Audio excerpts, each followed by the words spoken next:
Okay, good morning. Welcome to our Erev Shabbat edition of our class, our Parashah special edition. And also, we are broadcasting live from Congregation Bet Torah.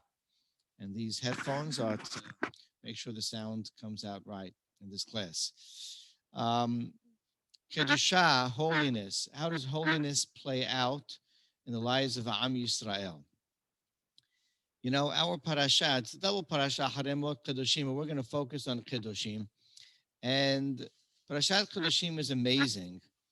It's not only amazing because within Parashat Kedoshim, we have the foundational and fundamental mitzvot ben Adam lahavero, between man and fellow man, including you can call it the headline and source mitzvah v'havtal ra'acha kamocha, love thy neighbor, but so many other mitzvot of interaction and our obligations vis-a-vis all of our fellow Jews. But it's also amazing because of the amount of mitzvot relative to the size of the parasha. 51 mitzvot, which is only the fifth highest of all of our parashiyot. That's a good ranking.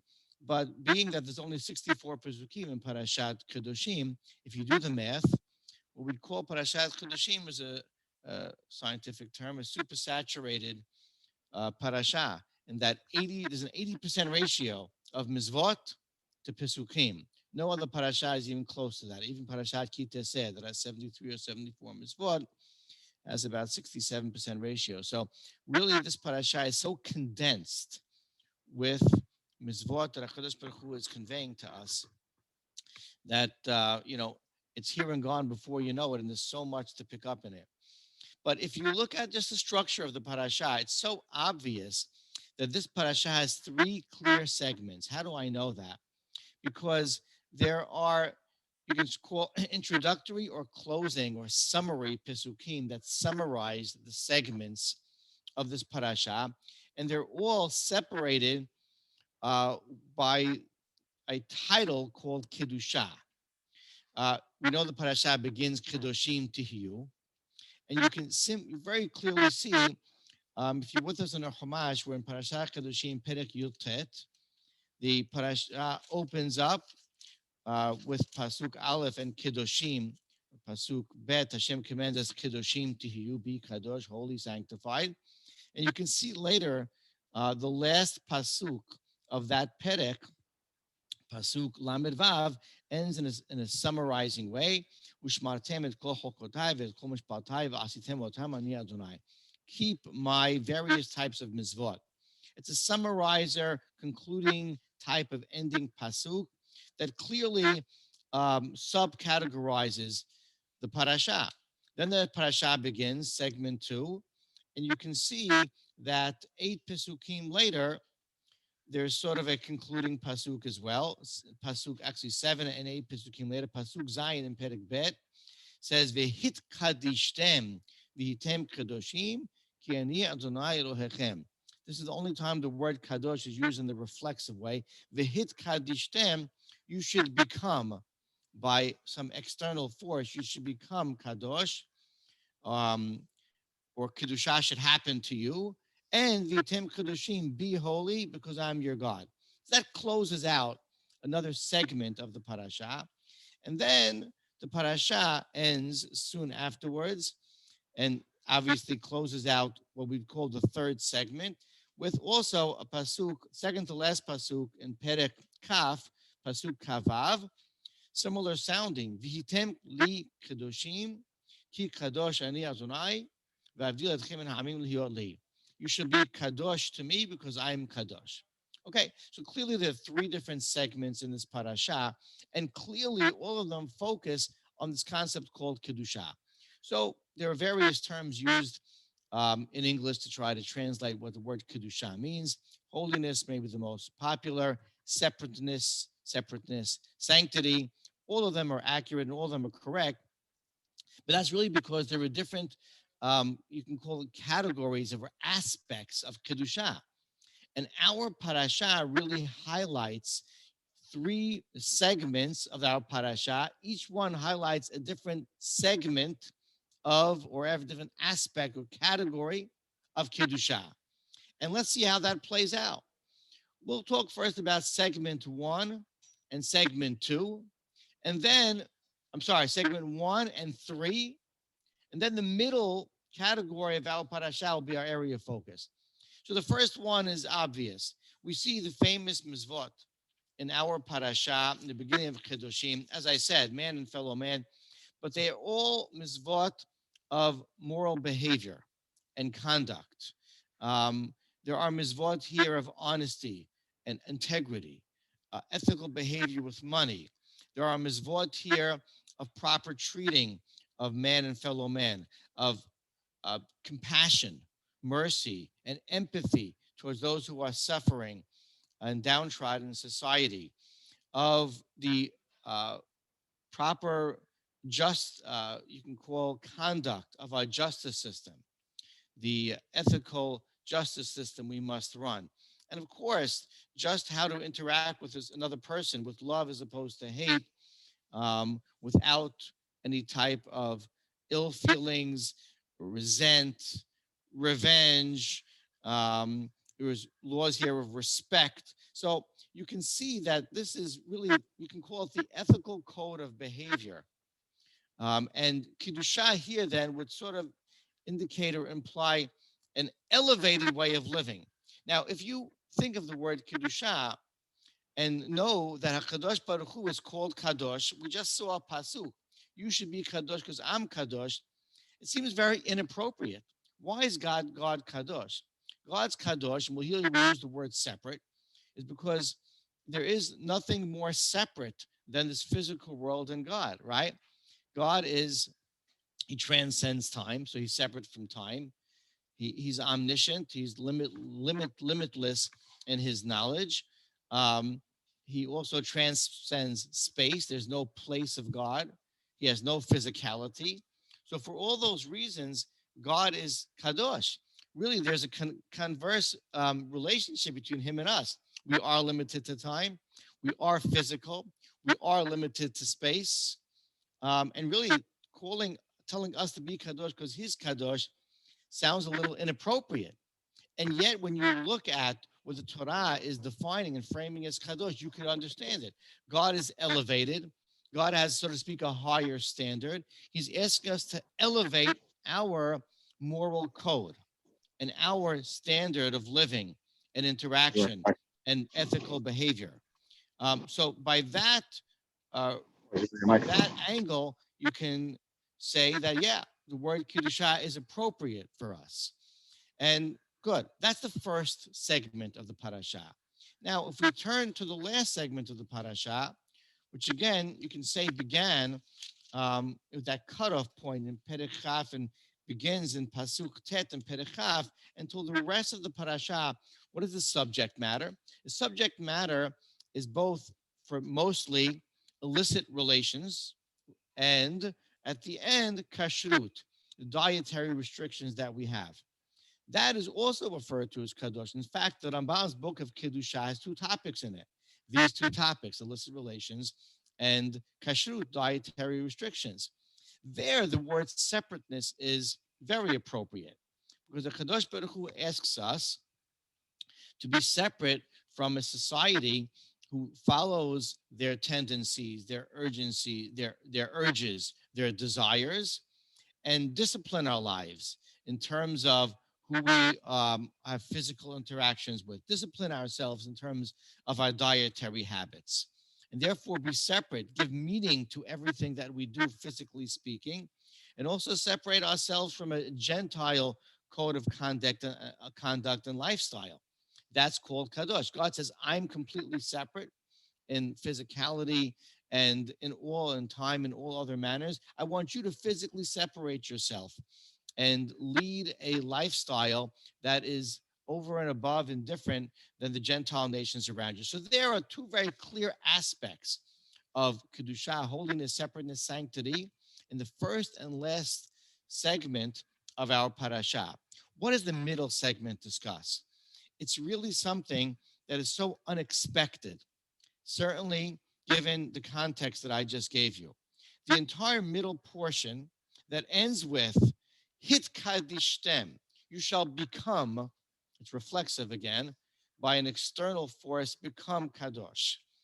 It's summarized in one word. And the word is called the molech. There is no English word for the molech. What was the molech? The molech was an incredibly ugly, paganistic mode of ritual. I can't even call it religious behavior. That apparently was present, was prevalent at a certain day and time. And the Torah warns us several times about the Molech, but here, especially in an emphatic way, the Torah speaks of anyone who's involved in the service Avodat HaMolech. What did they do? Well, it was a paganistic ritual again. It's really repulsive, where one would take his child, bring it to the priest. Some say it was the Avodah Zarah of the Baal, the head, so to speak, religious figure in that type of paganistic culture, and perhaps lift the child as some form of offering to this leader. And then there was a ceremony in which there would be two rows or pillars of fire, and the child, your own child, would be thrust into that fire or in between those two rows of fire. According to the Rambam, according to Rashi, he would just be scorched. According to the Ramban, he would actually be killed. And this is something that people had an urge and a desire to do, a tendency to engage in. Can't even imagine this.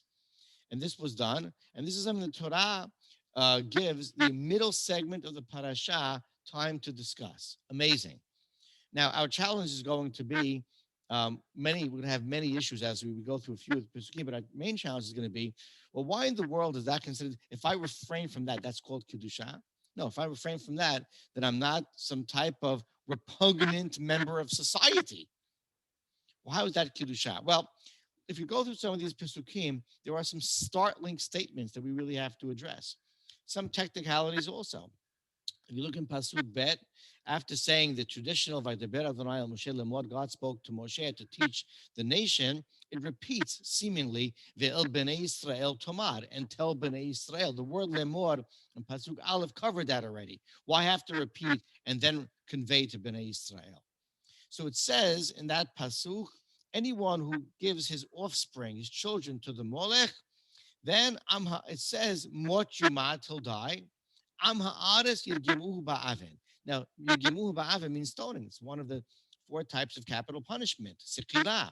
But here it says am ha'aretz, which means the average citizen will stone him. What happened to the Bedin? It sounds like an absolute free-for-all. We'd call in Hebrew hefker of a justice system. Everyone's stoning this person. Could you imagine that type of scene? Then it says in Pasuk Gimal, that would be a second question of ours. Then it says in Pasuk Gimal, Vani aten baraya ba'ishahu, and I'm going to really pay mind to this person. I'll cut him off. Well, we just spoke of stoning. It's the most severe form of capital punishment. What does cutting off mean? Well, some say, well, that's only if there's no, witnesses. Okay, so also karet, which is the law in other instances as well. Some say, well, this is a double punishment, karet and sekirah. My goodness, we've never seen that before, even in other modes of avodah zarah. And the truth is, this is different than other modes of avodah zarah. As some of the Mefarshim discussed, the distinction, for instance, the Rashbam says that it was so evil because of how people were drawn to it more than any other mode of idolatry. And then Ramban explains that this is the only mode of avodah zarah where you're liable, even if you do it in an unconventional manner. So it is different, but still two punishments, stoning and karet as well. Continuing, another issue, that would be question 3, another issue. We've given 2 reasons at the end of Pasuk Gima, rather. Because he engaged in this practice. He did it in order to defile my temple, my Bet HaMikdash. What does this have to do with the Mikdash? And to defile my name. Fine. But the Bet HaMikdash, then it says in Pasuk Dalet, and if the people ignore and they turn away and they don't address the situation directly, then I'll tell you what I'll do, says HaKadosh Baruch Hu in Pasuk Dalet. I'm going to take care of it myself. He says, Pasuk here rather, Samti fanai ba'ishahu mishpachto. I am going to focus on this person, his family. His family, what does family do? V'echrati oto, and I'm going to chase after him. I'll cut him off because of him, all his followers. Not going to let him get away. Have you ever seen God so angry? This is just about the angry Kadosh Baruch Hu in a parasha. If any type of mitzvah, he is really peeved. A lot of issues over here in these Pesukim. So really important to understand why the Molech is so severe, and then we can understand what it has to do with Kedusha. So the Molech, we're told here, is following the name of God, and also the Mikdash, the Bet HaMikdash. The Ramban explains something that's different about this mode of paganism than regular Avodah Zarah. And that is that this causes harm to society, in that it causes the Shekhinah, God's divine presence, to be removed from society. It's so evil that it, so to speak, chases God away. The Emek Davar, the Nesiv, explains that this is sandwiched between two other mitzvot. Ethical behavior in monetary manners, and on the other side of it, arayot, illicit relations. The first would be something that demonstrates a lack of trust and faith in God by being unethical with your money, and the latter, which is being involved in illicit licentiousness, illicit relations, is not a lacking shortcoming in terms of our faith, but simply just a animalistic, um, drive. And what the Ramban says the Molech is sandwiched in between these two Pesukim is that it has both aspects.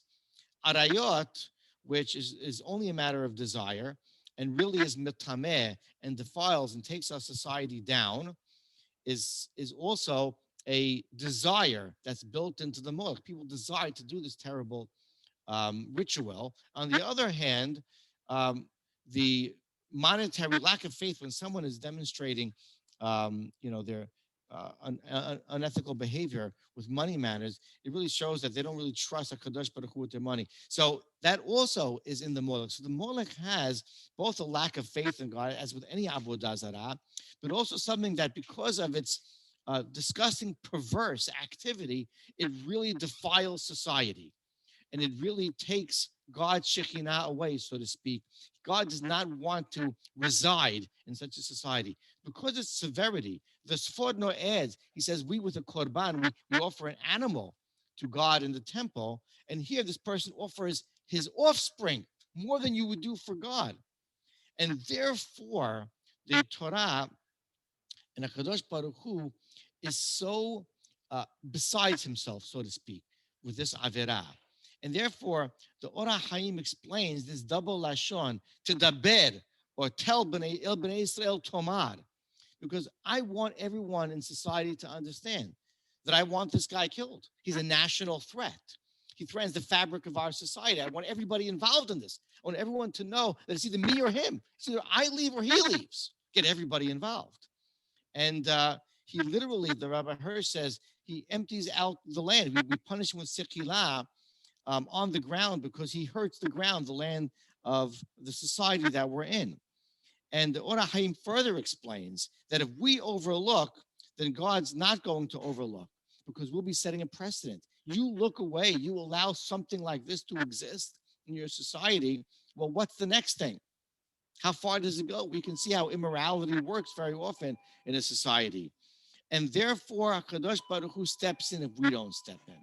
And if necessary, he will even have to step in, unfortunately, with the person's family. Whatever I got to do to make sure that I don't share a society, a city, Eretz Israel, a Jewish community, with this behavior, with this mode of behavior.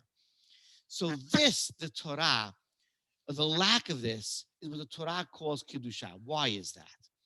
I reflect to an incredibly famous speech 38 years ago, 1982, Menachem Begin made. He was trying to appeal to the company El Al at the time not to fly on Shabbat. It was a famous speech, and really the country was divided on this issue. And he was bringing this to a vote in Knesset. Before first he made his speech. Happens that I have a segment of the speech here just to get you a little taste. It's worth looking up the whole text of the speech, but to give you a taste of the powerful message that he was trying to impart on the people. He told them that we can't engage in profit loss calculations when it comes to the internal heritage of the Jewish people. There's no way of assessing religious, national, social, historical, ethic values of the Sabbath day by a yardstick or financial gain and loss. In our revived Jewish state, we can't involve and engage in such calculations. If it wasn't for the Shabbat that restored the souls and revived the spiritual lives week by week, says Menachem Begin, of our long suffering nation, our trials would have pulled us down to the lowest level of materialism and moral decay. Says Menachem Begin, the Shabbat saves our society. And famously, he said, more than the Jews has kept the Sabbath day have kept the Jews. And he won by his vote by a narrow margin. But what he really tells us is that in order to have Kedusha in society, you have to leave room for Kedusha. You have to facilitate that sanctity or that holiness to be there in your society, meaning that you have to clean out your society of immoral and unethical and disgusting and repulsive behavior. There's not room in your society for Kedusha when anything else resides in it. You have to foster an atmosphere that allows Kedusha to reside in order to experience Kedusha. You can't dance in two parties. And really, that's an incredibly practical and fundamental concept for Jewish behavior in any day and age and place. Look at our society now, how it's declining in its moral standards all around us. It's like week by week. And how much do our homes need to be protected? And we need to remove from our homes any reflections of that immorality in order for allow Kedusha to survive. If we want the other two aspects of Kedusha, namely leading an elevated moral lifestyle as God is, and leaving a separate lifestyle from the desires and tendencies of society and the Gentile nations, we can only do that first by engaging the other mode of Kedusha, which is clearing out the inappropriate and the immoral from our surroundings and fostering an environment that allows for Kedusha to be ushered in. Only then can we practice the other modes of holiness in our lives. That is what the Molech lesson is doing in the midst of all Perashiyot, of Parashat Kedoshim. I need that to be removed first, and only then my Shekhinah, can be ushered into your society.